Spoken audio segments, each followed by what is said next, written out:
Welcome, brothers. Welcome, sisters. Welcome to our program On Target. And we have another opportunity again to make contributions, to ask questions in our program. The number to call is 442-0175. And we are on RealFM 91.5, Facebook and YouTube. We encourage you to share our program because one of the frequencies down, a lot of our listeners, even close to St. Patrick's and Victoria and Guava otherwise, cannot get the program as on a frequency. So you share the program, encourage them, tell them we're on, and share the program. And today, perhaps is a good day to ask questions. We've been asking a lot of questions. We have not been getting answers. But they say, seek and you shall find. There are some questions that are fundamental and important, and we shall not rest. We'll ask it 1,000 times. We have placed a lot of the NDC politicos in very embarrassing moments. They can answer questions. And I'm talking about those who could articulate well and normally articulate. Now they have to hide away because they can't answer the questions. And it's not good for you. It's not good for you, political psychic. Knowing how well you like to discuss the issues and defend your party, you have to go in a cocoon now. The NDC have done a number of issues. You do not believe it is wrong, but you don't have explanation for it. So when you go to town hall meetings, and these town hall meetings are for political hardliners, it's not for everybody. Yes, they will say the public is invited, but you will be very unwelcome if you go there. It is for the political hardliners. So we interact with the political hardliners in the community. And you get soft. You hide in. You can't answer a question. You hitting below the belt. That's not you. So you have an opportunity when NDC have the town hall meeting, or anytime you interact with the ministers, to ask them questions. Yes, caller, welcome.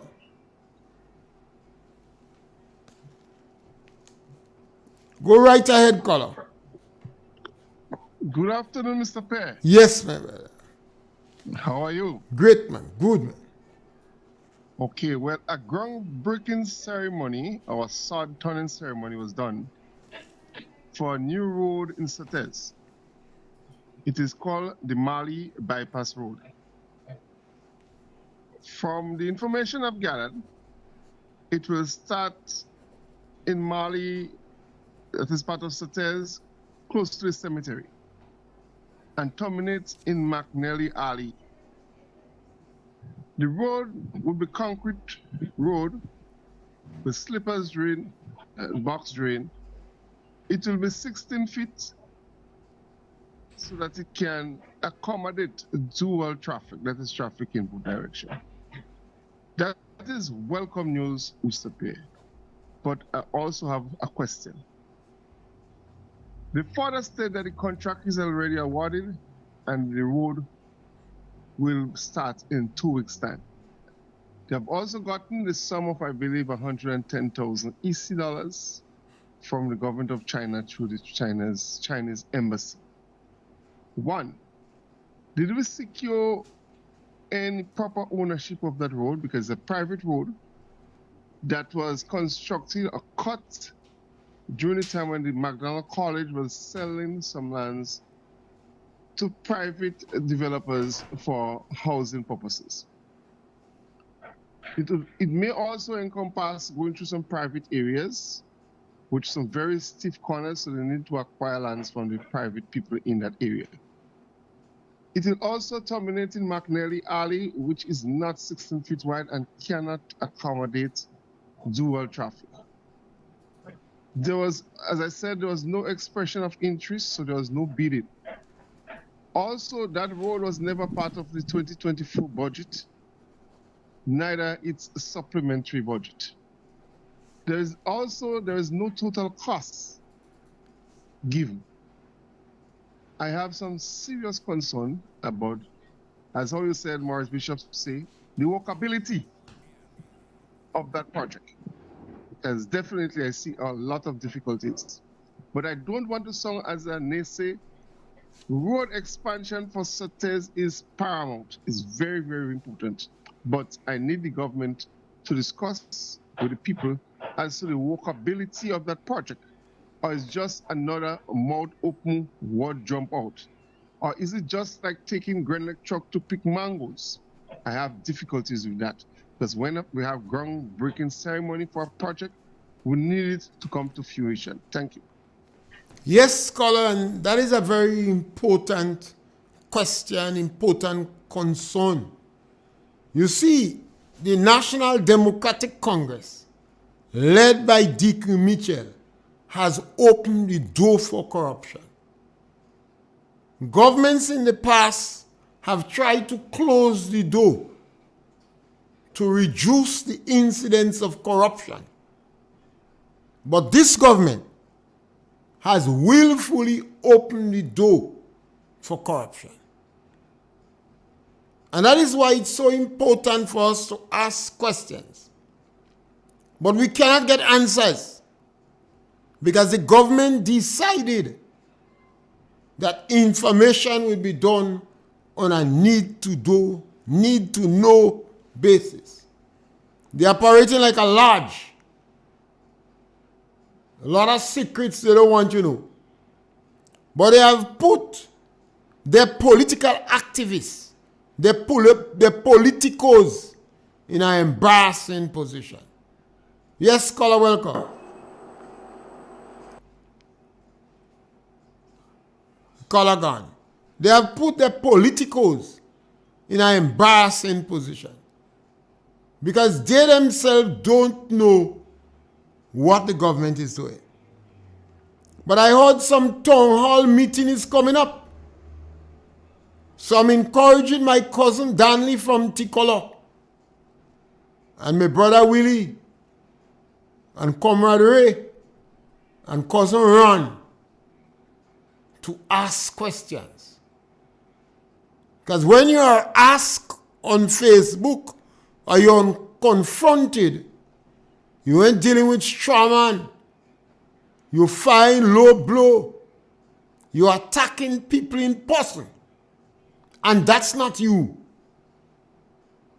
So I'm encouraging you to educate yourself by asking the ministers questions. They want to know about that road in Mali. They welcome the road. They welcome the road. Sotez is a town that needs development. They had the harbor plan. Yes, caller, welcome. Hey, good afternoon, Mr. Yes, my brother, welcome. Mr. Pierre, I hear you speaking about corruption in this government. Mr. Pierre, they are ashamed. Mr. Pierre, the NMP government is the most corrupt government ever passed in this country. And I have facts to prove it. Mr. Pierre, the NMP government, they destroyed the Macedon board. $15 million the government had to pay. What happened to it? What can them do with the money? $15 million, you know. The taxpayers had to pay it back. Up to now they finished pay back. The corruption with the members of government, they destroyed the Macedon board. You talk about corruption? Mr. Pierre, that is the most corrupt government of passing country. Mr. Pierre, the NMP government, you know what they do? Up to now, we will have $5,000 to get from the NMP government at the book. Up to now, up to this day, they can't get a $5,000. Mr. Pierre, that is real corruption. Thousands of Canadians, the NMP government owe them money right now, and they can't get it. And make it worse, the most corrupt government, you know what they do? They still come back and take the taxpayer money we had on taxpayer money, and give people saying they give them over $200. We tax money, you know.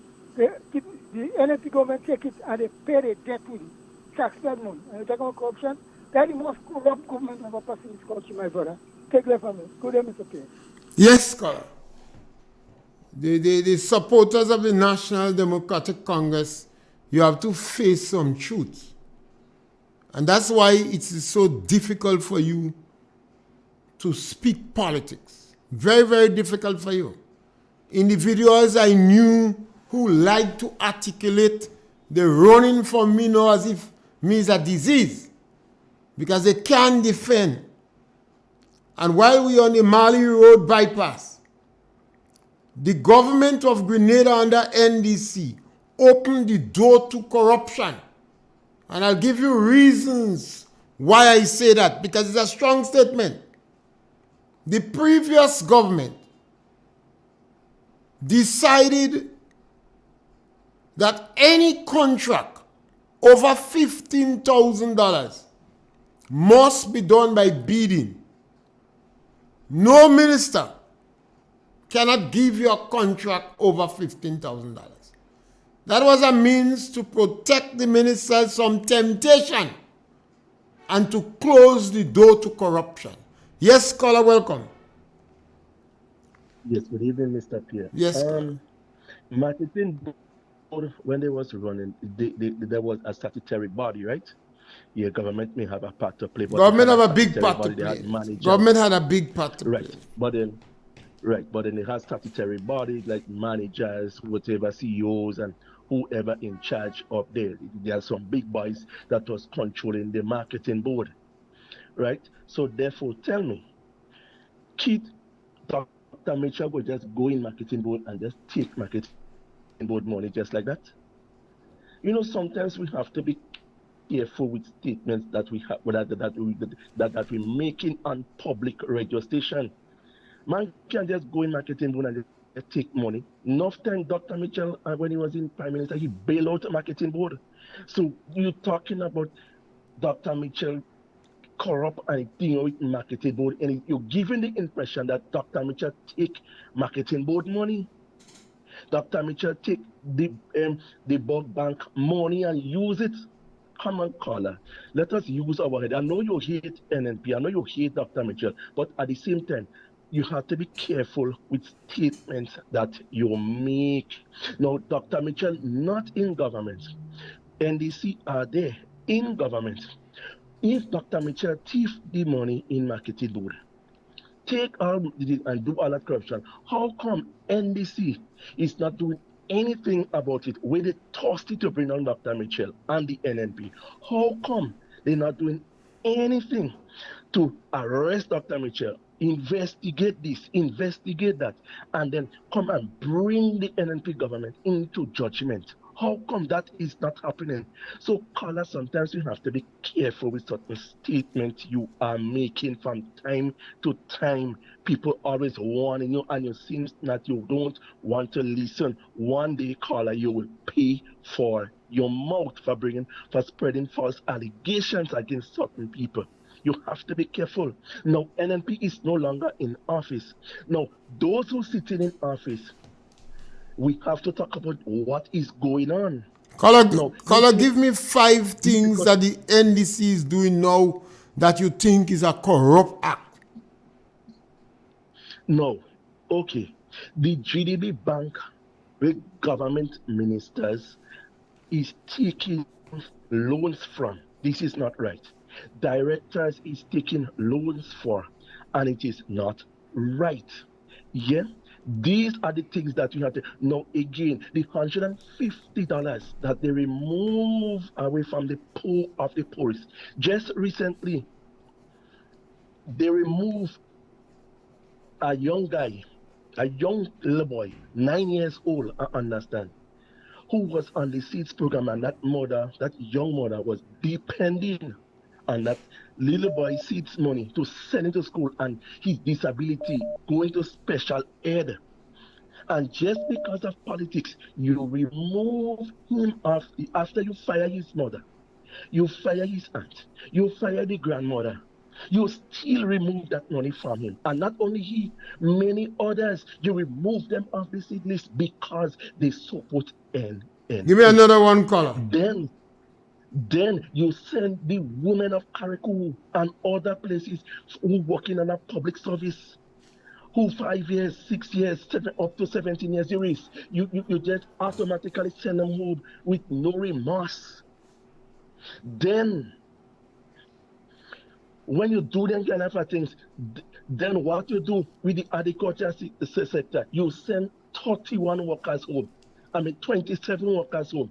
And then when they ball and they all right, color, that's good for the time. That is about 5. And all these acts the government did was corrupt action. It was not necessary. They flung the law in the GDP Bank. The law was there since 1973 under Gary. Good. That was an act of corruption. So, Mr. Pierre, those in the chair, okay, we say Dr. Mitchell was doing wrong, we vote him out, he said you want change. You vote him out. That is a challenge, color. That is the challenge we have with members of the NDC now. Anytime you ask them a question at NDC, they're racing back to a government that is not in power. And we have to get them to face the truth. So what we need to do now, those in the hot seat, they know. So that is why we ask questions. We point out to them. We have to bring all the issues, and that is why we NNP supporters have to educate ourselves. Yeah. Know the issues, and we have to hit them hard with the issues. What is presently faced? Recently, the one with them Dubai. All this amount of money, and then you're taking all the points of the points. But you give 5 already, so 5 asking for. You get about 7. Only 5 I want to.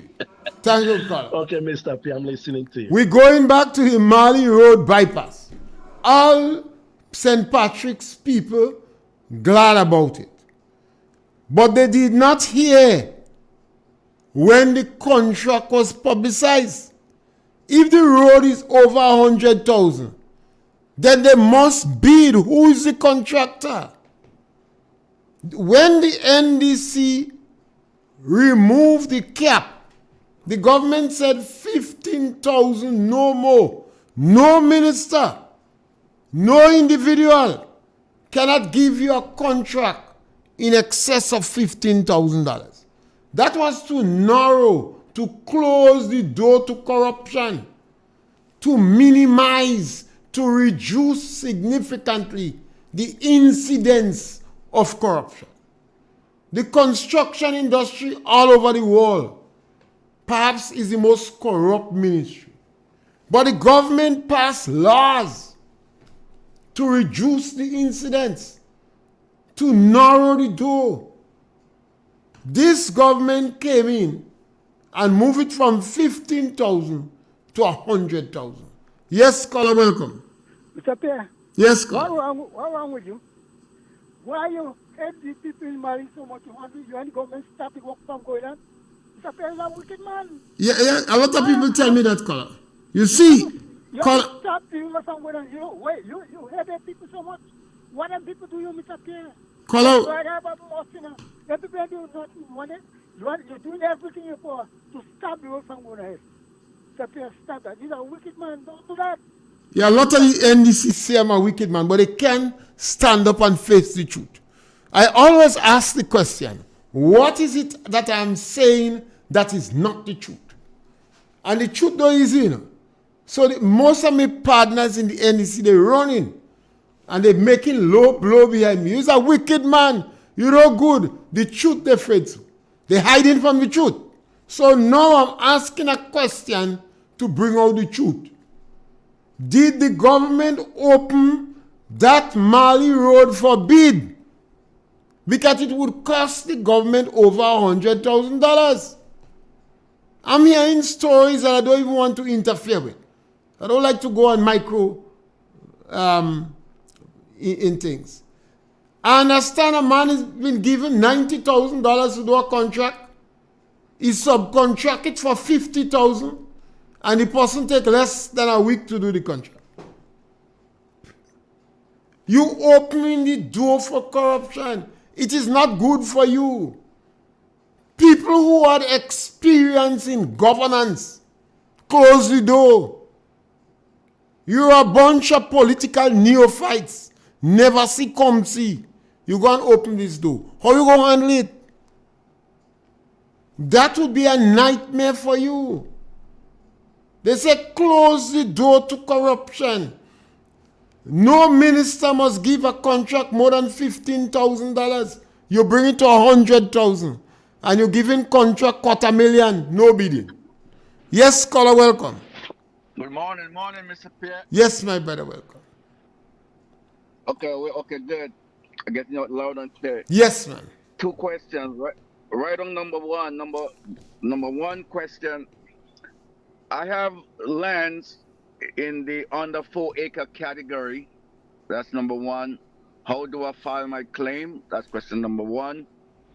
Question number two. I'm coming home maybe in the next month or so, and I will be needing cocoa plants and banana plants. I'm not sure about nutmeg because at my age, I don't think I'm going to plant nutmeg again and wait another 10 years, 8-10 years to start picking up nutmeg. So I'm going banana and maybe cocoa. So how can I file claims, number one, for my 4-acre damage, under 4-acre damage, and how do I get plants to replant? Okay, caller. That's it. Yeah. You have to go to the Ministry of Agriculture. You have to bring in your NIS card. You have to bring in your farmer's registration card. If you don't have one, when you reach there, take it out. And you have to give a bank account number. And since you have under 4 acres of land, they'll give you $4,500. How do you get cocoa plants? Cocoa plants you get from the Cocoa Association. If they don't have at the time, you get an extension officer, you fill up a form, and they tell you when you could collect it. All the mango you suck, you didn't plant it. You pass by the road, you suck mango, you didn't plant it. So plant nutmeg. You're not bound to pick it up. Somebody could pick it up. We have to remember, we come down here to fix the pitch so that the other generation behind us going to also benefit. So that's how you get it. It's not hard. Right? And what about banana plants? Banana plants, you will not get that from government. But if you want banana plants, individual farmers may supply you with that. And 4 acres of land, you don't want much banana plant. So you could get that from individual farmers. They might charge you anywhere between $3 and $5 a one. That's easy. All right. Okay. All right, fair enough. Yeah, thank you, sir. Thank you. All right. People have to remember, all the mango and hog plum and damsel you suck, you did not plant it. So don't bother about your age. Plant. Other people are going to benefit in the future. Yes, scholar, welcome. Mr. Pierre, good afternoon. Yes, scholar. Mr. Pierre, I find giving that man too much privilege. Well, that is, when you hear you pushing democracy, you have to be tolerant. Yeah, but it's very disrespectful, Mr. Pierre. What you do to him is so wicked. Well, no, it doesn't bother. A lot of people just tell me I'm wicked because they don't like the truth. You see, the truth. What is happening is not wicked, but what is wicked, you have to stop it and respect you as a senior. Well, that truth. is out of order, Mr. Pierre. Well, see, he is a senior too. Eh? So you see, truth is difficult for people to handle. You know, someone's a senior. It sounds very arrogant. Yeah. You have to stop it. Okay. You have your program. I can tell you what to do, what to say. You're speaking the truth. And the truth is hot. The truth hard to handle. That is why we wouldn't go nowhere. We have to stay in that ditch. Because we are too hypocrite. We have to be patient and tolerant with those that don't like the truth. We have to encourage them to listen to the truth because they will change, you know. In my experience, when they're going to change, up to now they can't change. When they're going to change, Mr. Pierre, when everybody pass up from this one, it's kind of slow, but they're going to change. Because what you going to do when the truth is staring you in the eyes? What are you going to do? Yeah. Yes, caller, thank you for rising on behalf of me. But we want to encourage the NDC political activists. Cousin Danley from T-Color. When you attend these meetings, ask them if there was a bidding process for the Mali Road. Why is it the Grenada Prime Minister opened the door for corruption? They flaunt the law with impunity in the GDB Bank. This law was placed in 1973. Yes, caller, welcome. Mr. Pierre, good afternoon, sir. Yes, my brother, good day. Yes. Truth is something that a lot of people can't handle. When the Messiah walked the face of the earth, the reason why he was murdered, it was because of the truth. The Pharisees and them was misleading the people, coming up with all sorts of tradition. And every time the Messiah opened his mouth, they want to push him over some rock. They want to kill him until his time reach, and they finally kill him. So this is standard thing with humanity, that those who speak the truth becomes a target for those who believe in lies. Mr. Pierre, continue doing what you are doing. Have a good day. Yes, we have to force more Grenadians to stick with the truth. If I speak on the radio and I say anything that it wasn't correct, correct me. Yesterday I make a statement that was not correct. And 3 children came to me in Blogo Hollow Bar. And they asked for what the children want. They said they want to see Mr. Pierre. I said, come. And they came in and said, you said on the radio that McDonald College is back to normal. No. We're still going to school by ton.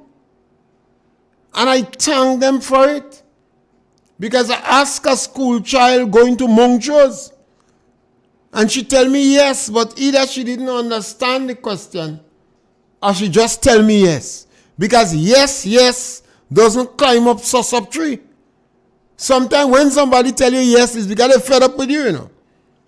So the 3 children came in, 2 boys and 1 girl.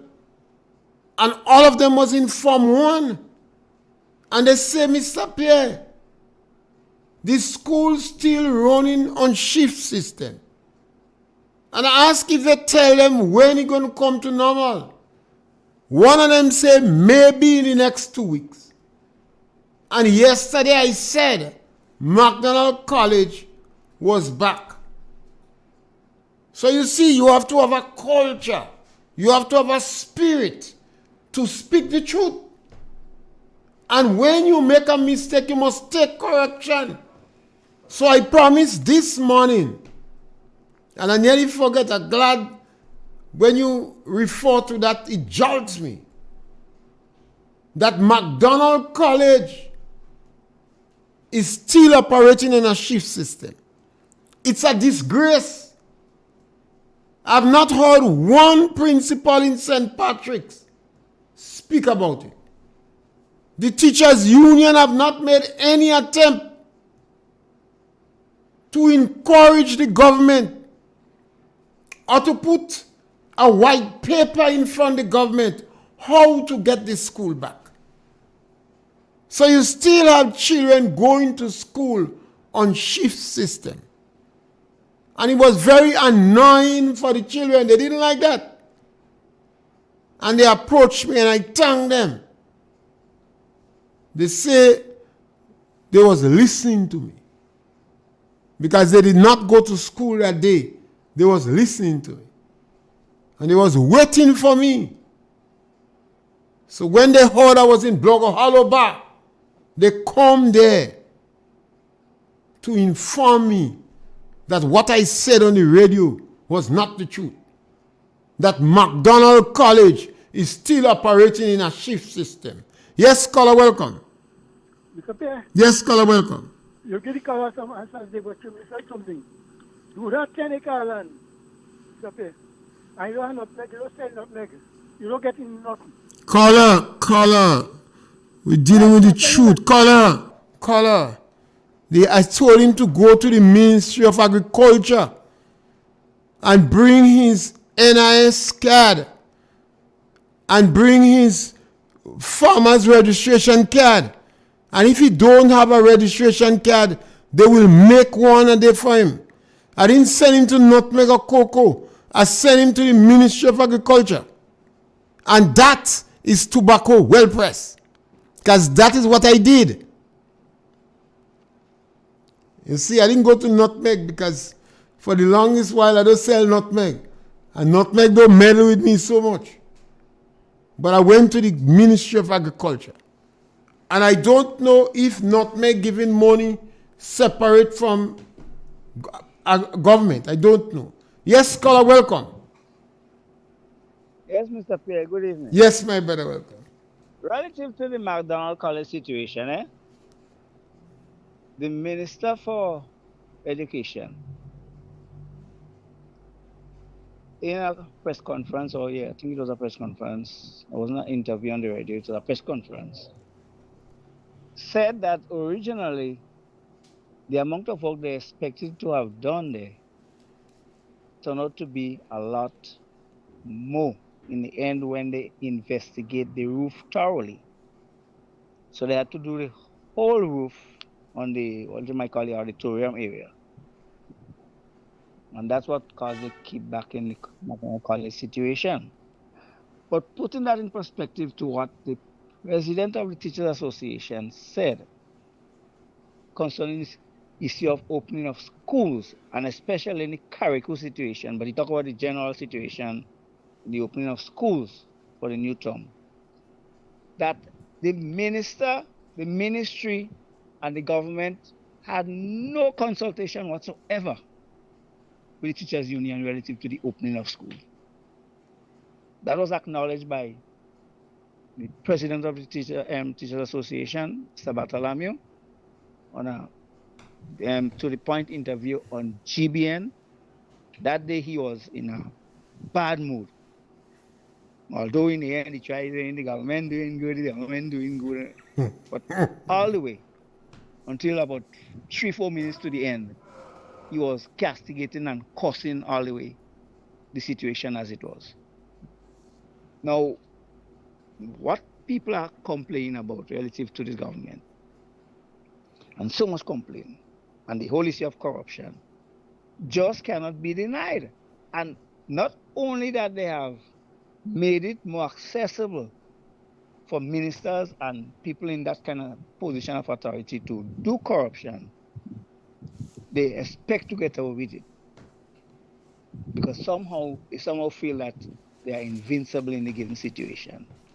Because of what they think is the disarray within the NNP. But if you take note of people's statement, a few people's statement nowadays, they are recognizing the inefficiency, inaptness of these guys and them. When the Minister for Finance was on GBN about 3 weeks ago, if it reached 2 weeks by now, on a Wednesday,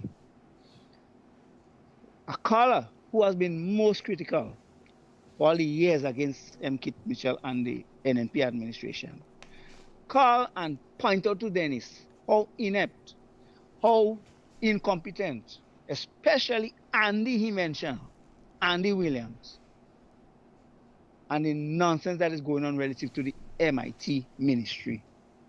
The incompetence of Andy and the government in enacting programs and policies to get that whole set of thing going on properly. Everything is turning out wrong to be in green. So that those who are trying to deny and fool themselves relative to this issue, you don't have to even listen to them sometimes. Although listen, but as to how much they could influence to change the fact now, what they need to do is to talk to the Prime Minister, talk to Andy, talk to the Minister of Finance, and stop the corruption so that you won't have to be complaining every day like you are complaining. Take care, sir. Yes, scholar, we're going to continue to ask the questions, and we are appealing to the people in the diaspora and to NDC moderates and the politicos and political activists. And I know my cousin Danley, Comrade Ray, my brother Randall, and Willie, and all of them fall in the moderate, level-headed group. So I see the brothers, and I had the greatest respect for their opinion. I know it's difficult to get them in a discussion. So I appeal to them to ask these questions. The time is ripe for an investigation into the national lottery.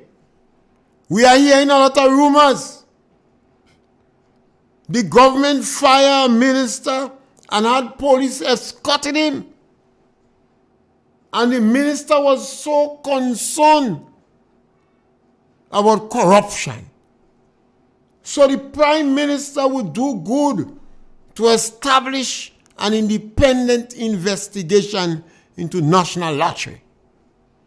We've been hearing that some people writing check to themselves. I don't know if they supplied the national lottery, or maybe the money that they got was deserving, but it was writing check to themselves. A lot of hanky-panky. And when we ask the government, they say information is on need-to-know basis. So we're asking the NDC moderate, during the live broadcast of your town hall meeting, ask those questions. Yes, caller, welcome. Yes, Mr. Pierre. Interesting that you're calling upon your brother, my brother, Danley. Watch. My good friend. Cousin Danley from Ticolo?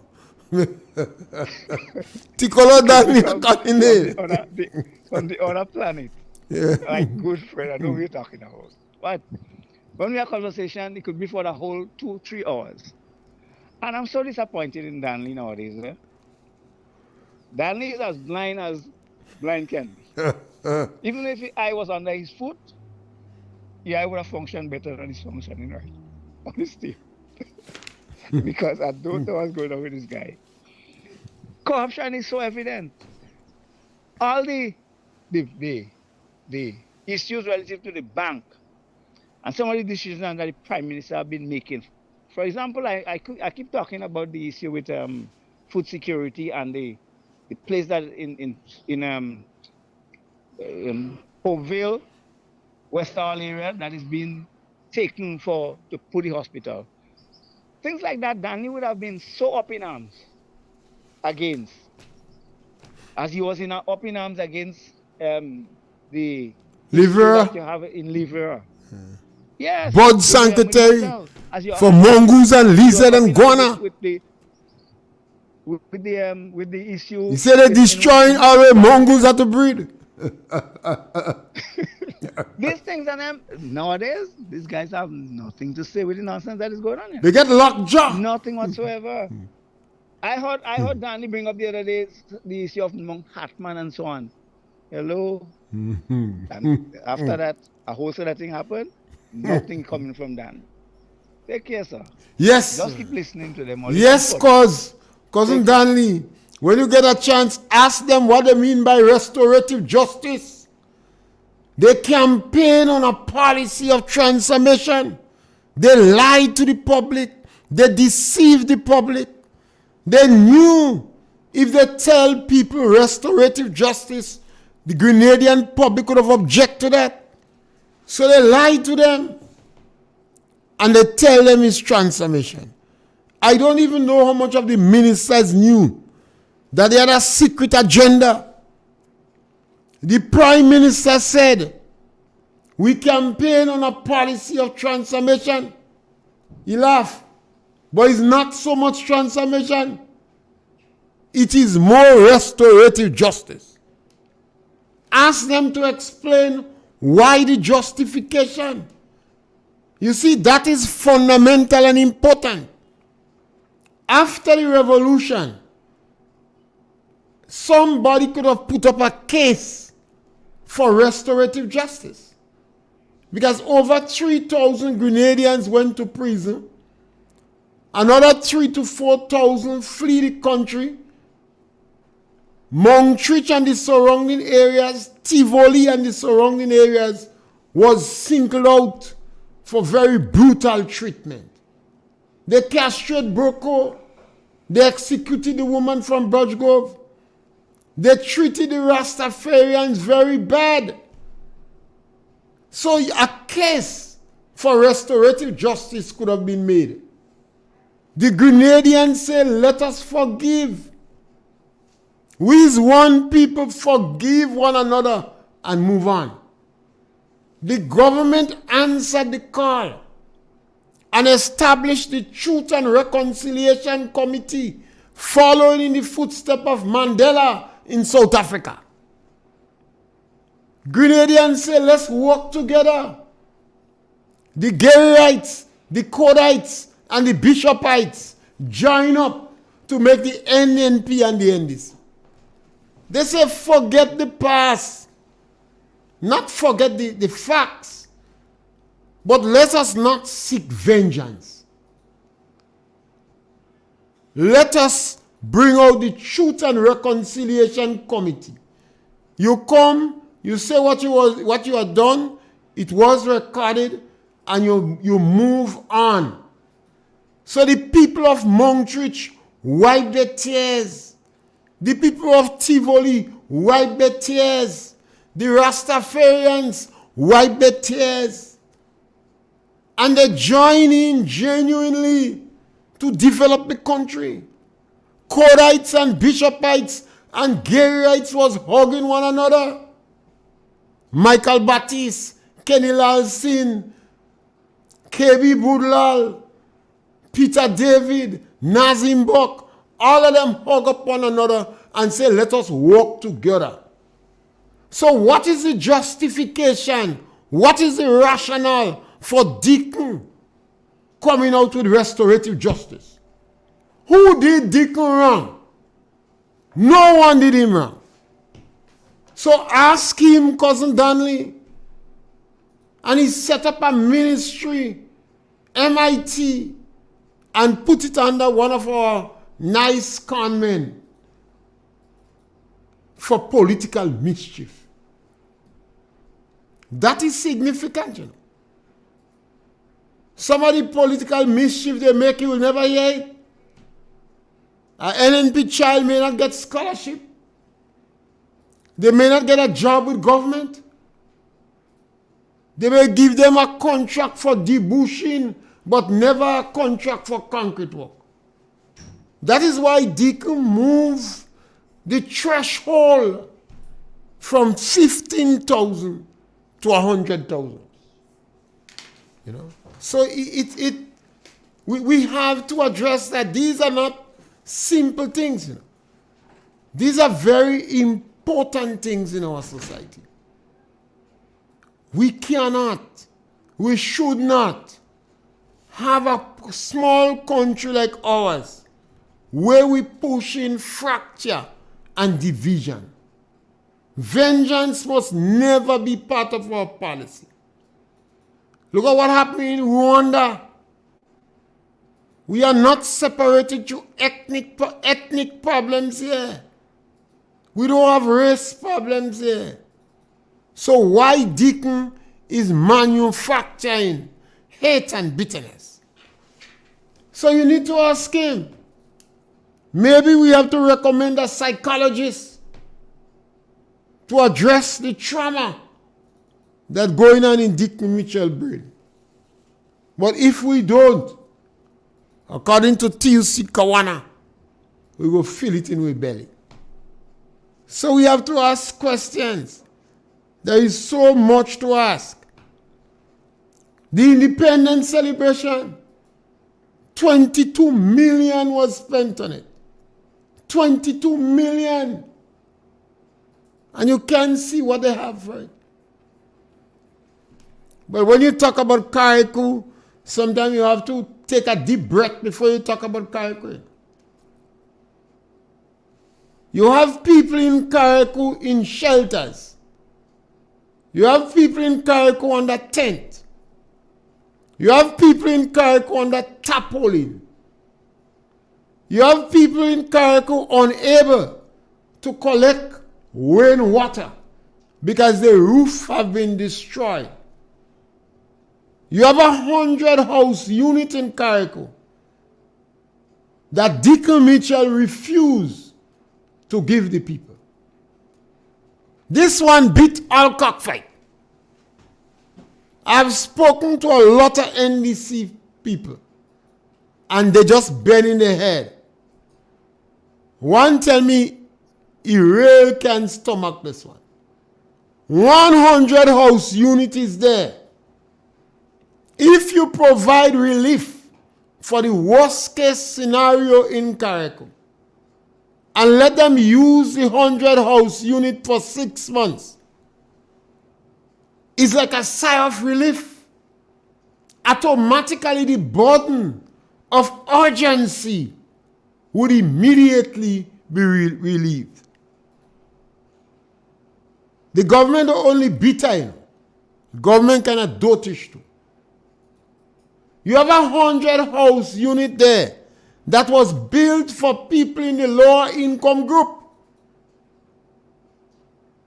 The build back houses you building now is not for people in the lower income group. You're building houses for people to go in the bank. Well, I don't know what sense that makes. A teacher could go and get a loan in the bank and build a house under $50,000.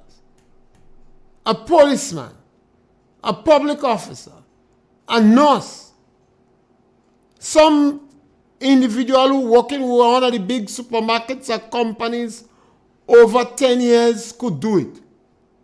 But there are a lot of people in Grenada who cannot do it. The group that have the most difficulty in doing that is women over 35 who are in the lower income bracket. They're working for $1,500, $1,200, $2,000. They have children in primary school. They don't have a straight man. Even though they have a straight man, the man not making much money. He in the lower income group too. You cannot abandon this group. Dennis Cornwall, you of all persons ought to know. You cannot abandon this group. The government concentration, where houses is concerned, have to be people in the lower income group. Policemen, public officers. When we're living in a small country like Grenada, you must go up. You must go up. When you get a 2,000 square feet of space, you maximize its use by going up. Build 2-3 stories. Grenadian style houses, what? You have to have a communal swimming pool. So the government only don't know you. Yes, they are neophytes, but they're kind of stupid too. There are too much examples, too much models in the world. The government kind of dotish, and they're arrogant. So they're not taking advice. And that's why I appeal to the people close to them. Nudge them. Timothy Antoine from the Central Bank. Nudge Deacon. Tell him keep his blessed assurance in Grenada. So he could deal up he could socialize and bond with his other ministers and have respect for them. Show them you don't see them as beggy anymore. You start to see them as equal. Now if Deacon able to do that, Deacon might be able to salvage a political career. Because at this stage, he lying as well has-strutting. And he have told more lies than all other political leaders put together in Grenada since 1967. And obviously, he's poor people terrorists.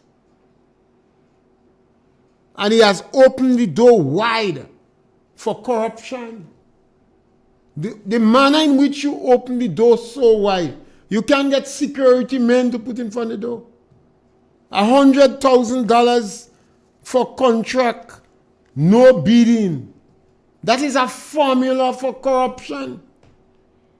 When you look sharp, the same people will be getting the contract.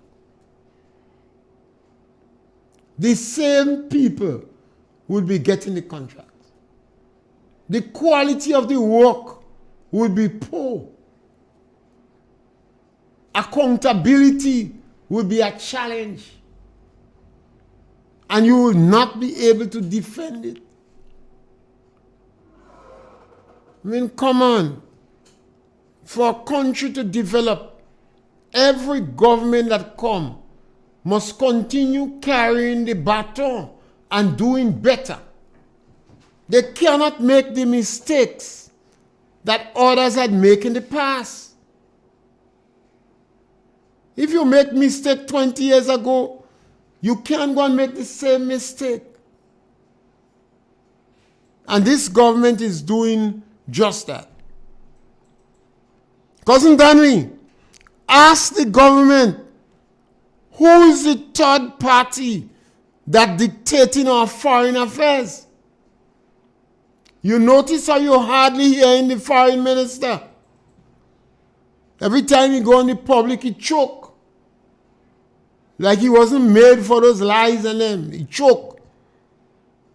Every time he go in the public. So find out in the meeting, who is the third party that dictating our foreign policy? If it's not the Minister of Foreign Affairs, and it's not the Prime Minister, and none of the other ministers don't know, then it must be a third party. We don't know if the third party reside in Dubai or what part of the world the third party resides. But we want to know.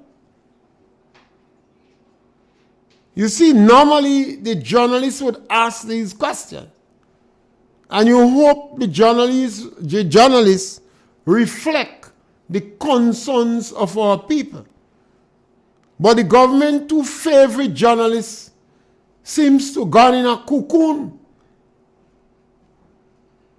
They can ask these questions to Deacon. I don't know if they've been submitting the questions before as he then requested. I don't know. Cousin Danley, ask them in the meeting, what is the quantum of the gracious offer? The minister said he got a gracious offer to demit cabinet. We understand $100,000 was involved, and he did not lose pocket as a result of leaving. So he was getting his same pay. But Grenadians have a right to know. And you believe we forget about the gracious offer, and next man meet a soft spot. Cousin Danley, a soft spot. We have to ask these questions. Yes, caller, welcome. Mr. Pierre. Yes, caller, welcome. But who is Cousin Danley? You don't know Cousin Danley from Ticolo? That me cousin, you see a long time you don't see me in the rum shop. I know. But if you bounce me up in the rum shop, me and he and Tilita and John Galt, okay, we just lime together. But these days he ain't coming in the rum shop. Okay. He hiding. I check. So that's why I had to call him on the radio. Okay, all right. Yeah. Well, later. But I know once he go in the meeting, he go ask one or two questions. Yeah. He's a man that has called a spade sometime. Although these days I find he calling a spade a shovel.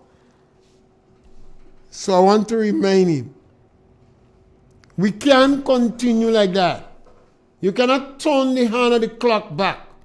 Every time NDC in power, this country economy does fall.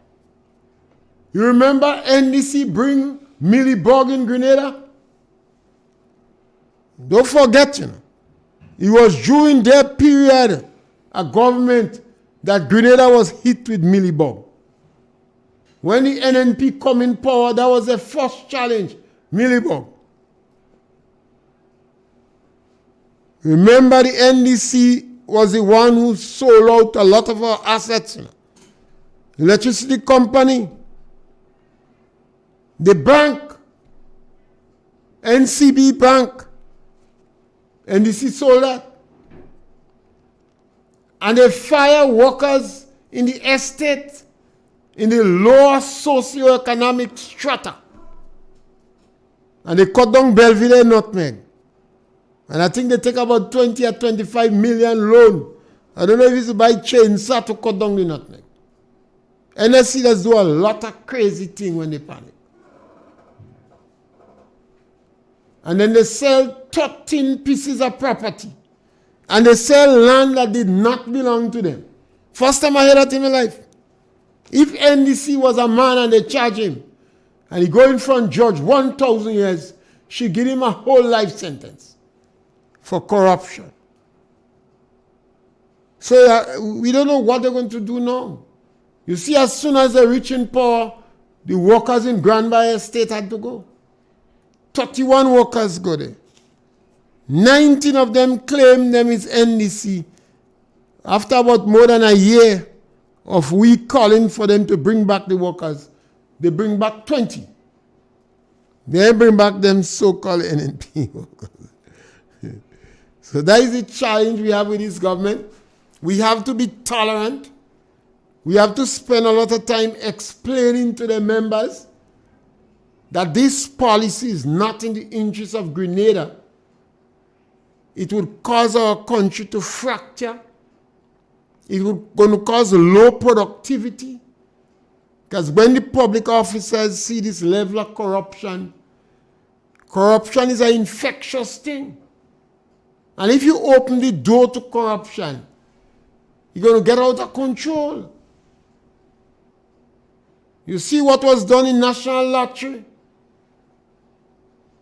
You heard all the hanky-panky in the carnival committees. It going from bad to worse. You see, although McDonald College School cannot get onto regular performance, the 2 ministers in St. Patrick's hushed them out. 2 secondary schools in St. Patrick's. Both ministers supposed to concern, because the secondary school in McDonald College, both of them would have children from their constituency that attend the school. None of them open their mouth. They don't care. They don't care. I tell people that. Maybe if the children was going to GBSS or PBC, a convent in town, an Anglican high in town, they might have care. So Dennis Cornwall and the man that see good people and bad people in the constituency, they don't care. This nonsense about McDonald College had more work than expected. Work could have done in the night and on Saturday and Sundays to get the school in order. But we're going to be back with you again tomorrow between 12 and 1 when we could discuss issues and you could raise your own issues. And we have to continue to ask questions to members of the National Democratic Congress. And Cousin Danley will help us to ask Deacon when he come in meeting. He must do that.